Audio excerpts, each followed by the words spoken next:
Welcome to Chronic Love, a supportive space for people with chronic illness. I'm Robin, a psychologist in New York City navigating the fallout of a breast cancer diagnosis some years in. And I'm on a personal journey to join together with others who have similarly found themselves facing life challenges in the wake of chronic illness. Together, with the generous humans you're about to meet, we welcome you into our discussions.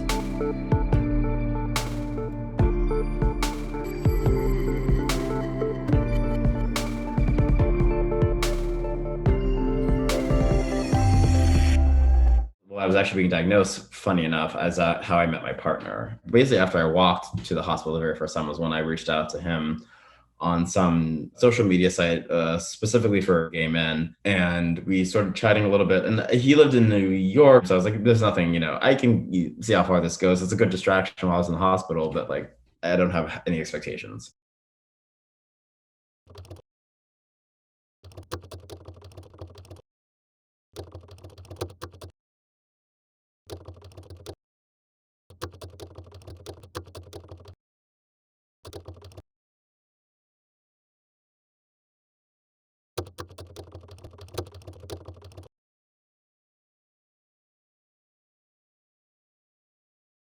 It's like one of those things where what do I tell this person? It's like I don't even know what is happening. And I haven't updated my photos because why would I? Part of it's obviously the shame, but a lot of part of it is this doesn't represent me, and it's not, this is only one part of my life, which is the little bit of hope that you hold on to during that time. But we finally did meet. So he knew, obviously, I think I probably told them a month before, and he came to my porch, and he saw me as I was. With a sort of a cap on my head, my bald head, very thinning eyebrows, and my mom's my mom's house. He saw me as I was, and I guess he liked it enough to continue going forward. We decided to have a long distance relationship the following Labor Day, so about a year after we had met. That's when I decided to move to New York, and so we've been together for almost 11 years. I have a little tear in my eye. Sorry. You have this period where, you talk about kind of reclaiming your innocence, and then the cancer kind of makes the floor fall out from under you. And then there's this just beautiful connection, and you describe him seeing you. Yeah, he has a way of really being able to penetrate and see people who they are, and appreciate that and make you feel valid and worthy and special in that way. And and that's could be very hard to come by. A lot of what I did was motivated by a few things about my identity, being kind of a gay Black, and especially, it's easier now, but, and it was, and when I grew up, it was easier than it probably was before, before then. Obviously, I didn't come out immediately. I had to come out in college, and then I don't think my alcoholism is a result of, that, but I think it is a result of feeling isolated, and alienated. Of course. And so, it was a struggle for me to find that, to kind of accept myself, to accept myself as is and feel enough.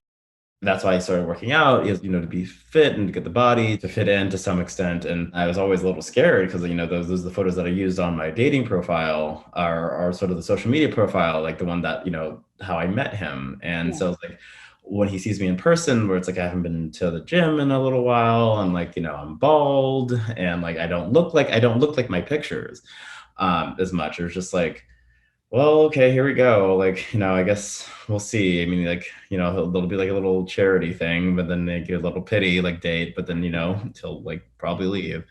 And it wasn't that. And so I think I think that was a very powerful moment, and it really helped me come out of myself and kind of see the strength of the connection. But a lot of times, because of that not accepting myself, I'd be very closed off. I would be very protective. I would have a very hard shell, and be have a very, very vulnerable sort of sense of self, and Of course. so, yeah. And then, yeah. And so a lot of that cascaded into cancer to some extent.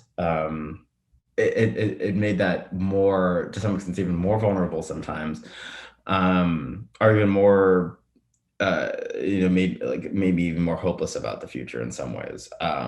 So it was a big moment. I've had people in my life that probably would have been able to give me that space if I was able to accept that. I think, he was the first person where it was just like, he was new, and the fact that he was like from the get-go, like open to me as that really let me feel safe to kind of flourish and become myself. And it was a long process. It always is.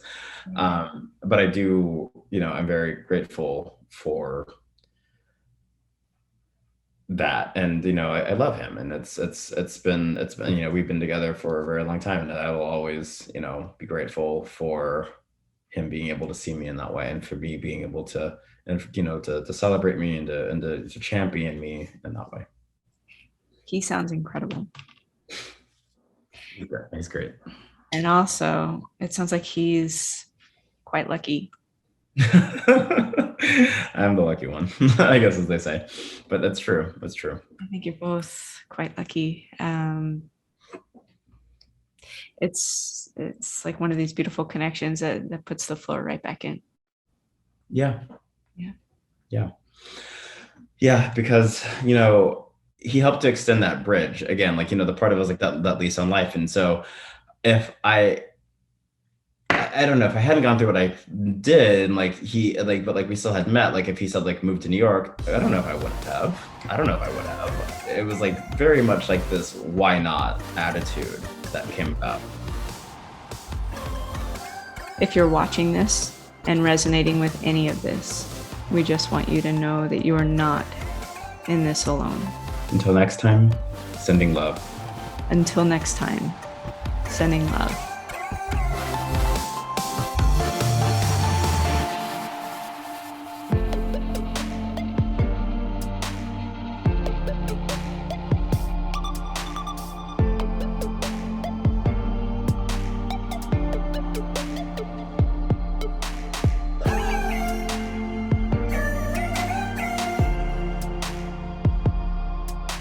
If any of this has been helpful for you, we welcome you to go ahead and to click the like and subscribe buttons. If you'd like to join us for a candid discussion about your experience with chronic illness, or if you'd like to connect to simply say hello, we welcome you to reach out through any of the social media platforms or through our website, and all of our information is listed below.